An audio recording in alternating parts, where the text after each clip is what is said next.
Hey, what's happening? Happy New Year, and thanks for clicking on my video. I need to say this. This is funny and sad all at the same time. This is the first game that I've ever played from CD Projekt Red. I never played any of the Witchers, right? I never played Gwent. This is my first game. If you guys know the game, you're looking at it like, oof, what a game to start with, huh? I gambled and I lost. This game is like, I would say it's borderline trash that looks really nice. That's what I would say. And I also have to say this. Jackie Wells is the best character in the game. Best. Most interesting, well voice acting. Jason Hightower, the voice actor, did great, man. Keanu. Yeah, Keanu, he's there. You know, he's there. But like, the voice actors did a good job. Keanu was kind of the worst of the bunch. You know, it feels weird to not add that in. Because I'm thinking, if they added in a voice actor that was not Keanu and saved the money that they would have paid Keanu, they probably would have had a better game. That's what I'm thinking. And I feel bad saying that because I like Keanu. He seems like a nice guy, but you know, the acting is pretty... He's flat, man. Nah, his acting is very flat, dog. Johnny, the character that Keanu plays, is it's fucking annoying, dog. Like, he was the most annoying character in the game. No lie.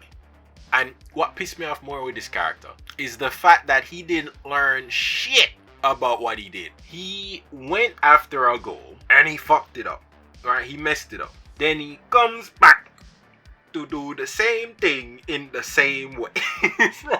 The story of the game had potential, but I really think Keanu's presence hurt it. Because I think what happened is either Keanu or management wanted to give Keanu a bigger role in the game story. And in doing that, they had to scrap the old story that they had to suit, you know, Keanu's character a bit more. And that's why I have the prologue. I think the prologue wasn't going to be a thing. The prologue was just going to be seamlessly added with the rest of the game. But I think this is why he had the prologue. And I also think like it works, like Jackie Wells, this is me being like a literature bitch here. Jackie Wells, once you play the game, you'll get this. You'll get this. I think Jackie Wells' whole situation is a big metaphor for Cyberpunk with CD Projekt Red. The prologue starts off really well. It's, you know, giving you a lot of things at the same time. Like, there's a montage where Jackie introduces you to everybody in the game that you're going to interact with. Well, most of them. And also, when you meet Jackie as a corporal, a nomad, or a street kid, you are interacting with Jackie in 3 different ways depending on the life path that you've chosen, right? But you see, after the prologue, all of that's gone. Your life path doesn't mean anything. The cinematic options like montages and stuff like that, that's gone in the rest of the game. You don't see none of that. You just get to play the bare bones game. You go here, you kill that, you get this, it's done. The game also has a lot of padding in terms of the story where you have to goddamn listen to the entire plan that they're planning, which basically culminates towards you infiltrating some place, getting something or shooting some bitch. That's what it comes down to. Also, you see, when you choose the life path, after that, nothing matters in the story. Nothing matters. It's all like false choice. You get dialogue options to choose, you know, how you'd answer a specific character.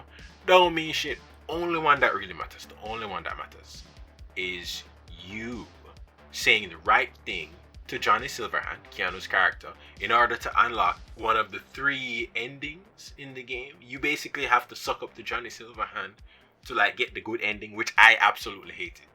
Because the ending that you get is that you get to like, I'm not gonna say shit. I was going to say I'm not going to say shit because I want you to play the game to experience it for yourself. But then I'm thinking, should you buy this game? No, you shouldn't buy this game full price. No, if you can get a discount, then buy it on discount. This is not the game to spend full price on. I really feel gypped. Like, as a new person to CD Projekt Red, I'm like, I'm not buying no games from these guys again. Well, I probably will because I'm a fucking game addict. But I don't want to spend more money with these bitches. Like, come on, them rob me once. And then they're going to tell me, hey man, we're going to have updates. And we're going to fix the bugs. We're going to add new stuff to the game and you're gonna love it. Bullshit. This is like the most bare bones RPG I've seen, right? The game looks fantastic. I will say that. You designers, you did fantastic. The voice actors, fantastic. Except Keanu. Great work. Game looks nice. The characters look nice. They did all the work. Story, I'm thinking something went wrong there. They dropped the ball. Features of the game is really weird, right? This is a bare bones game. And the reason why I said it is that certain things are missing. One, you cannot change the appearance of your character after you've created the character for the first time at the beginning of the game. There's nowhere you can go and customize the character outside of clothing, right? You can't change like the face, you can't change the tits, but you can add a dick to a female character or have your character be genderless, but you can't change the appearance of the character afterwards in a futuristic game where body augmentation is like the thing. How that makes sense? They didn't have time to add it. That's really how it makes sense. So this game was rushed, and I think it was rushed in the last probably 2 years. I think when Keanu was added to the game, that's when the rush started, because they needed to change the story to suit him. That's what I'm thinking, right? Because they're saying this game was made between like a 6 and an 8 year period. I'm like, how are you working on a game for like 6 years and these like blatant bugs are here? Like, this don't add up, right? I'm not a developer. I'm not a game developer. But I've worked with development before. I've worked with programmers before. I've seen how like the development cycle is for programs and even video games. I've watched quite a few documentaries on that. Not an expert, but like, this is not adding up. The time frame isn't adding up. The manpower is adding up because they had so many like staff members in the game, and the money is adding up because this game, I think it was like 300 million it took. Like, how? Let me look this up. The game cost 317 million to develop. How the fuck do you make a game for 317 million US dollars, not Polish dollars, US dollars, right? You took all of that and made this? It's like, dude, this is not adding up. I'm sorry. I'm thinking, people were scraping off the top. I'm thinking money was pocketed without anybody knowing. I'm just saying here, man. Like, this is my first time playing this game, which was marketed to all hell. So I'm thinking the marketing budget was used to market a shit game because they knew it was shit. And the reason why I think that is because if they made the game and they knew that it wasn't working for the older consoles, you wouldn't sell that. You wouldn't like sell it on older consoles if you knew it wasn't working, which they did. They knew it wasn't working on older consoles, but they still sold it. So I'm thinking this is a cash grab. That's what it feels like to me. Also, the game was really like heavily marketed, and thanks to Keanu Reeves, like it worked well. It worked well because this game sold like 13 million copies. Dude, that's a lot of goddamn skrill. Like, they made their money back and more. But it really doesn't seem okay to sell a game that wasn't working on X and Y console. It doesn't. That's straight thievery to me. You knew it wasn't working, but you still sold it. That's garbage right there. Now, the gameplay of the game is pretty nice. I must say, I really enjoyed running around and shooting things with a Magnum. That's what I did. And other people, they enjoyed, running around with the mantis blades and dicing things up. The gameplay in terms of combat was fun. But the loot is the way they implemented the loot was fun. It was interesting to see all of the different guns, but I had a problem with the fact that when you found a legendary, it didn't feel like anything. It just felt like a normal weapon drop. It didn't feel like... Like, if you play Borderlands 3, when you get a legendary, you hear that sound effect, you see that, you're like, that's a goddamn thing right there. I don't know what it is, but I'm gonna go get it. I'm gonna investigate what that is. That seemed nice. I shit you not, in this game, I will go on, rampages, doing what I do best, magnumming bitches in the face, picking up all the loot, and I shit you not, like, I'll go through my inventory trying to like clear out the loot that I don't want, and then I'll notice I'll have like a legendary in there, and I didn't know when I pick it up. I didn't know when I got it because there's no indicator that this is a legendary. This is some good shit. This is what you need. This is what you want. There's nothing like that. It really is. A legendary is kind of like a white gun. Like, there's no pad entry. There's nothing amazing. There's no no bright lights, no nothing. So, like, those are the details they didn't add it in the game because they couldn't. They didn't have enough time. The fact that the game ran with so many bugs is another thing, right? I don't trust, like, YouTubers anymore in terms of, like, game reviews. I used to be... Alright, let's see how I can explain this. So I used to watch like IGN, Gamespot, but after a while I started to realize you guys aren't doing honest reviews. You guys are in cahoots with the game devs, trying to sell me a bullshit game. This is not a 9 out of 10 game. This is a 4. 5 on a good night when I'm drunk. I don't trust YouTubers now because of that. Because I think the YouTubers wanted to maintain their good relationship with CD Projekt Red at our expense, right? Because if you guys are watching like all of the marketing content related to this game, they gave out the game before it was released to YouTubers for them to play it. But the YouTubers could make content, but they had to refrain from releasing information about the game on a certain date. That's when the embargo was lifted. But none of these YouTubers actually explained how bad the bugs were. Like, listen, I played the game and I didn't have a lot of bugs, so there is that.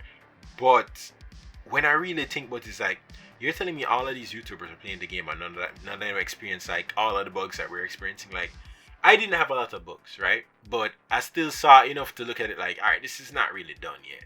The features aren't really there yet. Alright, this is not there.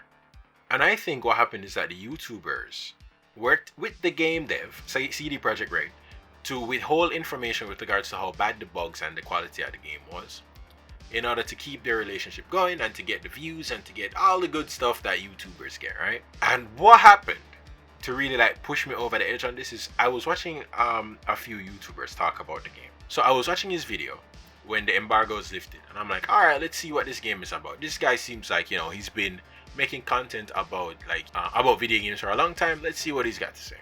And at one point in the video, it really seemed like the YouTuber didn't believe what he was saying. He didn't believe what he was saying to me. And at first I was like, that's kind of weird. Why is it this guy? Maybe I'm being paranoid. I wasn't. This guy didn't believe in the game because what he got was BS and what we got was BS. But he wanted to keep the relationship with the game devs nice, so he didn't say shit. That's what I think happened, right? A lot of these YouTubers knew the game wasn't up to snuff, but they didn't say anything because maybe they had the hopes that the game would get better before it was released. Well, it could be two things. One, they gave the developers the benefit of the doubt that the bugs would be fixed. And two, it could be in the contract they couldn't say anything about the bugs, right? So it really seems like, as a consumer, it was a done deal from the start that, we were going to be misled. If you're watching content from like a third party, you assume it's a third party, right? That wouldn't like lie to you or try to sway you one way or another. You can't really look at YouTubers like that anymore because they're like marketers now, right? And they're trying to keep their relationship solid with these game devs. You don't want to be the YouTuber that comes and say, hey, yo, this game is shit. And you know what?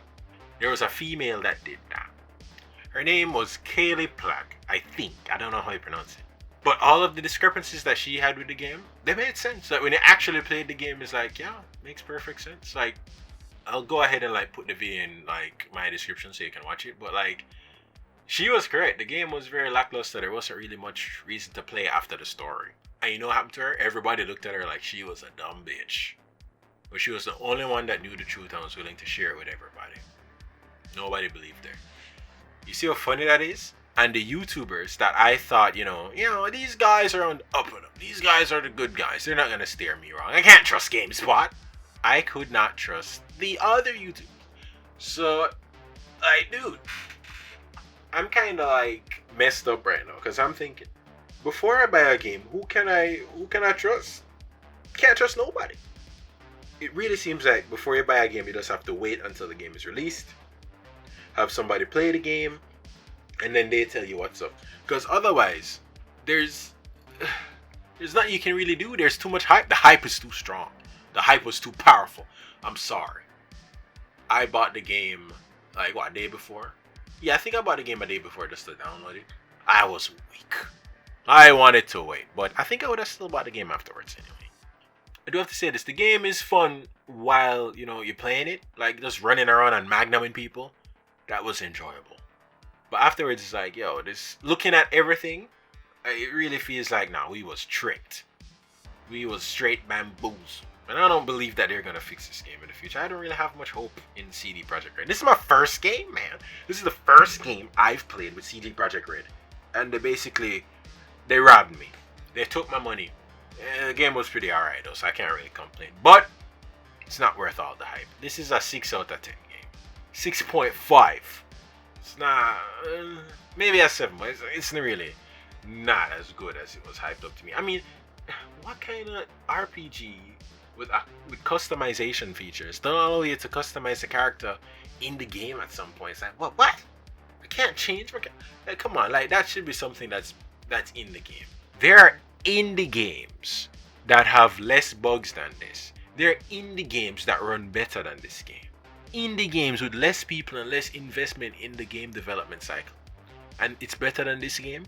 Come on, man. Somebody stole some money. This was robbery. In all senses of the word. $50 is gone out of my wallet.